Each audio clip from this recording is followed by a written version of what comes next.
Ashama ijoollee Oromoo akkam jirtu nagaa keessanii nagaa godha galanii waaqayyoodha faata egaa har'aa warroota rifeensi keenya bubuqa'u yookiin immoo rifeensi keenya caccabuudhaaf jechuudha zayitii qurufudii yookiin immoo mismaarii isa jedhamu akkamittiin qopheessuu dandeenya akkamittiin itti fayyadamuu dandeenya kan jedhu qabadhee dhufee jira.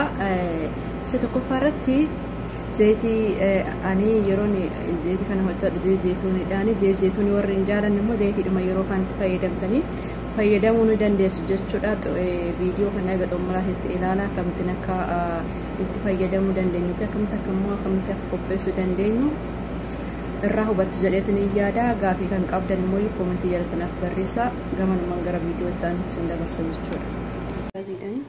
Isa kana akkamittiin gara zayitii koona kan jedhuu fi asitti arganan xiqqoo ishee ni tumna jechuudha. Baay'een tumna garuu xiqqoodhuma. Isa kana erga xiqqoo caccabsinii booda gara bireetitti naqna jechuudha. Sana booda zayitii qopheeffannee lafa qabnu sanatti naqna jechuudha. Zayitii hangasiin haga mataa keessan ga'u ta'uu danda'a jechuudha. Nama yeroo tokkoof kun nagaa waan ta'eedhaaf abidda irratti hoosna jechuudha. Abidda yeroo isnu baay'ee xiqqeessuu qabaanna jechuudha. Baay'ee dhaamseen jiraani.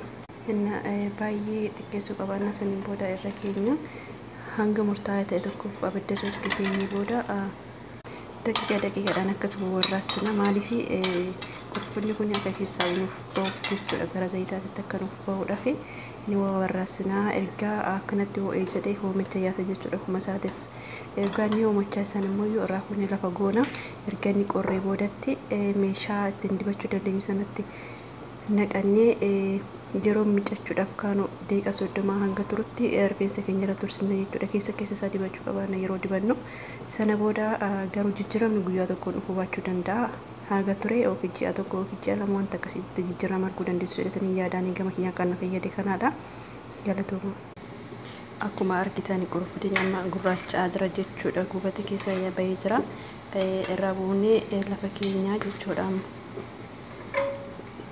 Erga irraa buusnee lafa keenya arganne qorree booda meeshaa akkasiitiin xaglallee hin biifne jechuudha. Maaliif dibachuudhaaf akka nuti tolu jechuudha.